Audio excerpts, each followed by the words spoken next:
Pouvez-vous vous imaginer voyageant sur les océans et vivant chaque jour une nouvelle aventure? Tel était le rêve de Joseph Bates. Il n'y avait pas d'avion à l'époque, mais il grandit en observant depuis la fenêtre de sa maison les baleiniers sortant du port et y rentrant. Pendant qu'il grandissait à New Bedford, Massachusetts, l'esprit du jeune garçon voyageait avec ses bateaux. Pour tenter de le dissuader de ses rêves, les parents de Joseph l'envoyèrent faire une courte croisière au cours de ses jeunes années. Mais au lieu de se décourager, le jeune homme s'enthousiasma encore plus. Bates consacra à la mer les 21 années qui suivirent. Après avoir vécu son rêve pendant un certain temps, il se fixa pour objectif d'économiser $10 000, une fortune pour l'époque, pour pouvoir acheter son propre bateau. Il réussit enfin à acheter son bateau. Cependant, le bateau des Bates était différent des autres. Alcool et tabac y étaient interdits, ainsi que les grossièretés.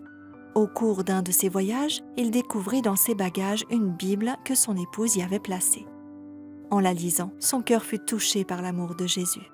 Il ne lui fallut pas longtemps pour découvrir le sabbat. Il chercha alors à rencontrer des adventistes observateurs du sabbat pour étudier cette nouvelle vérité. Plus tard, en août 1846, Bates publia un livre de 48 pages présentant les exigences du 4e commandement.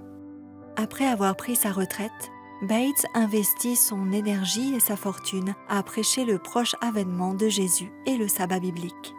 Il devint un pilier de l'Église adventiste du 7e jour et laissa un héritage qui dépassait de loin sa fortune. Il consacra le reste de sa vie à la cause de Dieu. Dieu appelle chacun d'entre nous à dépasser sa foi, soit en allant là où il nous appelle ou en donnant régulièrement et systématiquement d'après ses directives.